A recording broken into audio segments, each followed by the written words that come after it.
Hi. Nina, schön, dass du da bist. Michael, schön dich zu sehen. Wir haben uns ja schon gestern getroffen, auf dem Weg hierhin. Gestern auf dem Flug hierher. Ja. Ist ja ziemlich ruppelig gewesen, also von daher. Genau, aber spannende Zeiten.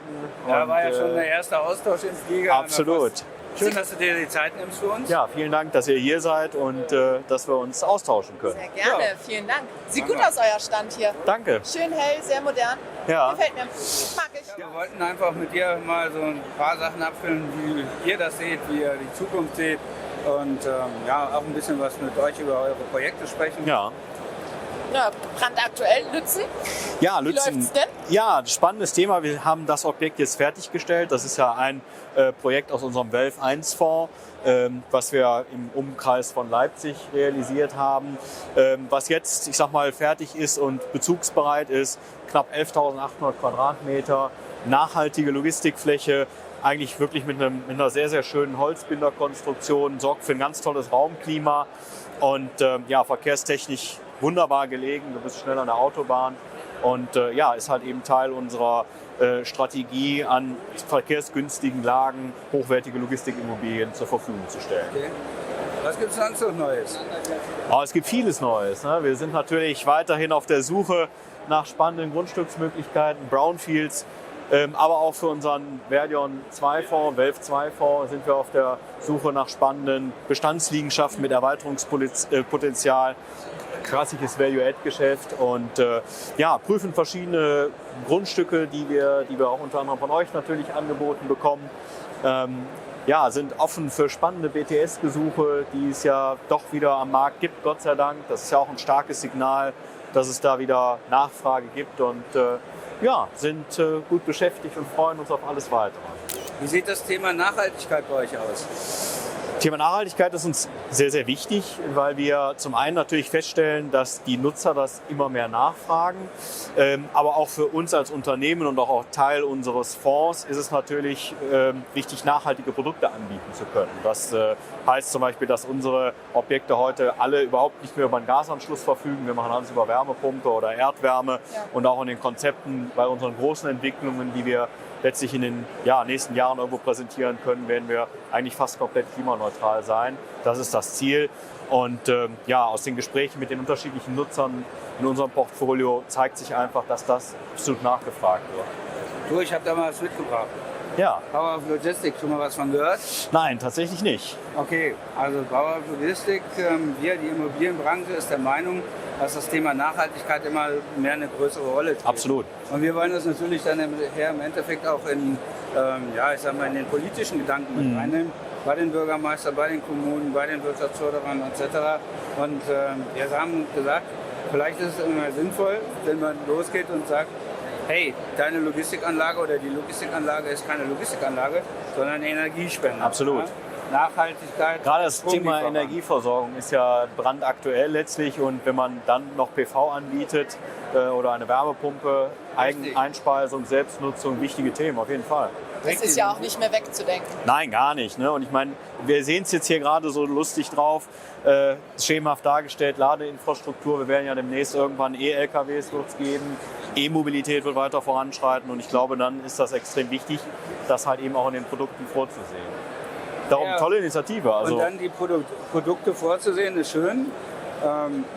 Wir, die Immobilienbranche, ist der Meinung, dass es eine neue Messe geben soll. Und zwar vom 19. bis 21. November 2024. Die neue Messe heißt Buildings. ja, Buildings, in der Buildings sollen Innovationen dargestellt werden. Also wir fordern eigentlich alle Beteiligten, egal ob das Investoren, Projektentwickler, Lieferanten, Hersteller und ein, seine Innovationen dort in dem Zeitpunkt zu präsentieren. Ja, ein Beispiel ist der Freiraum unter dem Ladetor. Ist der gewollt oder kann man da anders mit umgehen? kann man noch was mitmachen, genau. Ja. So, und ist die Lösung, ein Tor bis unten auf den Boden fahren zu lassen oder gibt es andere Innovationen? Weil im Grunde genommen im Winter ist es eine Kältebrücke und im Sommer eine Wärmebrücke. Absolut. Also, Ja, aber spannende Messe und da komme ich sehr, sehr gerne vorbei. Also freue ich mich gerne. drauf. Sehr schön. Unbedingt notieren und in den Kalender eintragen. Das werden wir auf jeden Fall machen. Ja, und Wie geht es denn sonst in der Zukunft weiter? Was plant ihr? Ja, also Was passiert in 2024 bei euch? in 2024 werden wir auf jeden Fall noch ein Highlight vor den Toren Berlins sozusagen haben. Dort haben wir den Vernier und Premier Park in Ludwigsfelde. Dort werden Anfang 2024 die ersten Einheiten realisiert werden, fertiggestellt werden. Bezugsbereit sein. Dort haben wir knapp 100 Millionen investiert an den Standort und bieten dort im Grunde eine Kombination aus Kleinteiligkeit. Wir fangen an mit 6.000 Quadratmetern, aber auch Kombinierbarkeit. Also im Grunde ist dort eigentlich alles möglich in einer wirklich Top-Lage, wie wir finden und natürlich auch entsprechend nachhaltig. Wir haben da ein Grünkonzept, wir haben natürlich alles für E-Mobilität vorgesehen. Und das wird auf jeden Fall eines unserer Highlights sein, mit dem wir uns im nächsten Jahr beschäftigen dürfen. Aber gut zentral dann, oder? Absolut. Weil, was fährt man bis zur Berliner Innenstadt? 30 Minuten? Weniger. Also es kommt natürlich auf die Verkehrslage an, aber du wirst in diesem Zeitraum wirst du da sein, definitiv. Dieses Thema ESG und. Wie spiegelt sich das bei euch in den Mietkosten wider? Ja, es spiegelt sich insofern in den Mietkosten wider, weil wir natürlich das als Baustandard setzen. Wir haben ja einen Vernier-Standard entwickelt, wo die Nachhaltigkeit mit inbegriffen ist, sei es über das Thema Wärmepumpe, sei es über das Thema Ladeinfrastruktur oder natürlich auch das Thema Kühlung und Beheizung. Natürlich spiegelt sich das in der Miete wider, aber wir haben die Erfahrung gemacht, dass dies einfach am Markt nachgefragt wird und auch positiv aufgenommen wird, wenn diese Faktoren drin sind. Und die Nutzer sind am Ende des Tages dann auch bereit, eben einen Aufschlag dafür sozusagen zu zahlen. Den sparen sie natürlich auch nachher bei der zweiten Miete den Betriebskosten. Ja, sehen wir auch so.